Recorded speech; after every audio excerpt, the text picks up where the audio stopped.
La inmutabilidad de la ley de Dios es el título para la lección del día lunes 27 de mayo. Te invito a leer Mateo 5, 17 y 18, Salmos 111, 7 y 8, Eclesiastés 12, versículos 13 y 14, Primera de Juan, capítulo 5, versículo 3 y Proverbios 28, versículo 9. ¿Qué enseñan estos pasajes bíblicos sobre la relación del cristiano con la ley? Analicemos algunos pasajes mencionados. Mateo 5, 17 y 18. Jesús declara que no vino para abolir la ley de Moisés o los escritos de los profetas, sino para cumplir sus propósitos. Cristo afirma: hasta que desaparezcan los cielos y la tierra, no desaparecerá ni el más mínimo detalle de la ley de Dios hasta que se cumpla su propósito. El Salmos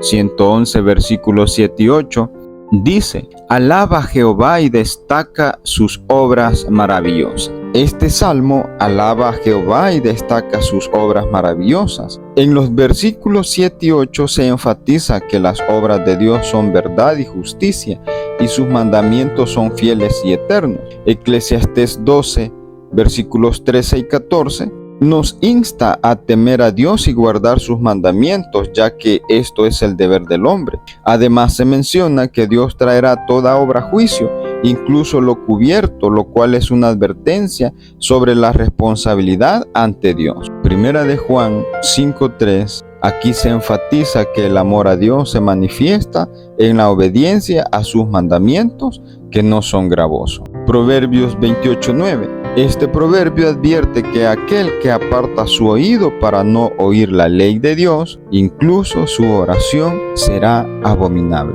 En resumen, estos pasajes bíblicos enfatizan la importancia de obedecer a Dios, amar sus mandamientos y reconocer que su ley es fundamental en la vida del cristiano. La relación con la ley implica obediencia, reverencia y confianza en Dios. Los adventistas del séptimo día siguen los pasos de los reformadores protestantes que defendieron la santidad de la ley de Dios. Observa esta poderosa afirmación de John Wesley: la ley ritual o ceremonial entregada por Moisés a los hijos de Israel, que contenía todos los mandatos y las ordenanzas relacionadas con los antiguos sacrificios y el servicio del templo, nuestro Señor verdaderamente vino a destruirla, disolverla y abolirla por completo. Pero la ley moral contenida en los 10 mandamientos e impuesta por los profetas no la eliminó.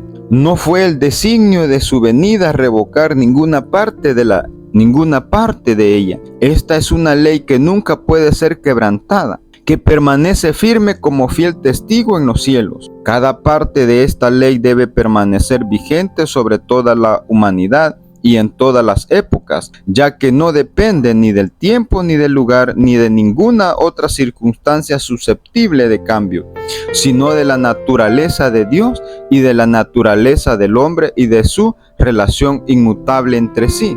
Esto lo encontramos en el discurso 5 de John Wesley, 1991, página 208 y 209. Si comparamos Éxodo 34, 5 al 7 con Romanos 7, 11 y 12 y Salmos 19, 7 al 11, Salmos 119, 142 y 172, ¿qué nos dicen estos versículos sobre la relación entre la ley de Dios y el carácter de Dios? En conjunto, estos versículos enseñan que la ley de Dios es un reflejo directo de su carácter eterno, santo y justo. La ley es perfecta, fiable, buena, porque proviene de un Dios que es perfecto, fiable y bueno. La ley no solo regula la conducta humana, sino que también revela la naturaleza y el carácter de Dios, invitando a los creyentes a entender y a vivir en armonía con esos atributos divinos. La ley, por lo tanto, es más que un conjunto de reglas, es una manifestación del amor y la justicia de Dios, diseñada para guiar a las personas hacia una relación más profunda con Él. Puesto que la ley de Dios es un asunto de carácter, el fundamento de su trono y la base moral de la humanidad, Satanás la odia. Nadie podía dejar de ver que si el santuario terrenal era una figura o modelo del celestial, la ley depositada en el arca en la tierra era exacto trasunto de la ley encerrada en el arca del cielo, y que aceptar la verdad relativa al santuario celestial envolvía el reconocimiento de las exigencias de la ley de Dios y la obligación de guardar el sábado del cuarto mandamiento. En esto estriba el secreto de la oposición violenta y resuelta que se le hizo a la exposición armoniosa de las Escrituras que revelan el servicio desempeñado por Cristo en el santuario celestial. Lo dice El conflicto de los siglos, página 431. ¿Cuáles son las razones que la gente presenta a menudo para alegar que ya no estamos obligados a guardar los 10 mandamientos? ¿Qué crees que hay realmente detrás de ello? La cuestión de si estamos obligados a guardar los mandamientos ha sido un objeto de debate y diferentes interpretaciones dentro del cristianismo. Pero a continuación presento algunas razones comunes que la gente alega para no guardar los 10 mandamientos, junto con una reflexión sobre lo que podría estar detrás de estas posturas. Número 1. Cumplimiento de la ley por Jesús. La razón: algunos argumentan que Jesús cumplió la ley en nuestro lugar y por lo tanto ya no estamos bajo la obligación de guardarla. Sin embargo, si bien es cierto que Jesús amplió la ley perfectamente, también enseñó que no vino a abolirla, sino a cumplirla. Mateo 5:17 lo dice: su cumplimiento no invalida la relevancia de los mandamientos para nuestra vida. Número 2. El enfoque en la gracia. La razón: se argumenta que la gracia de Dios nos libera de la ley y que debemos enfocarnos en la relación con Cristo en lugar de en las reglas. Reflexionemos, pues la gracia no anula la necesidad de obediencia. La gracia nos capacita para vivir en obediencia, no en desobediencia. Tercero, confusión entre la ley moral y la ley ceremonial. Razones: algunos creen que los 10 mandamientos son parte de la ley ceremonial que ya no se aplica. La reflexión: los 10 mandamientos son principios morales universales, no rituales específicos. Jesús reafirmó su importancia. Cuarto, el énfasis en el amor. La razón: se argumenta que el amor a Dios y al prójimo es más importante que cumplir reglas. Pero la reflexión es: el amor es la base para guardar los mandamientos. Romanos 13, 8 al 10 lo dice. Amar a Dios implica obedecerlo. San Juan 14, 15. Número 5. El desconocimiento o falta de enseñanza.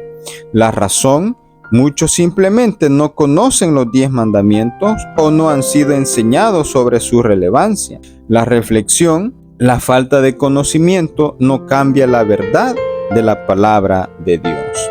En última instancia, la relación entre la ley y el cristiano debe basarse en el amor a Dios y al prójimo. La ley no es una carga, sino una guía para vivir en armonía con el carácter de Dios. No anula la obediencia, sino que nos capacita para vivir una vida justa y amorosa. Es importante estudiar la Biblia y buscar la dirección del Espíritu Santo para comprender la relevancia continua de los 10 mandamientos en nuestra vida diaria. Termino con el comentario de la señora Elena. Cuando se siente el juez, se abren los libros y cada hombre sea juzgado de acuerdo con las cosas escritas en los libros. Entonces, las tablas de piedra ocultas por Dios hasta aquel día serán presentadas delante del mundo como la norma de justicia. Entonces, hombres y mujeres verán que el prerequisito de su salvación es obediencia a la perfecta ley de Dios. Nadie hallará excusa para el pecado. Mediante los justos principios de aquella ley, los hombres recibirán su sentencia de vida o muerte. Mensajes selectos, tomo 1, página 200 64. Que Dios nos ayude. Que Dios nos ayude a entender la inmutabilidad de la ley de Dios. Que Dios te bendiga.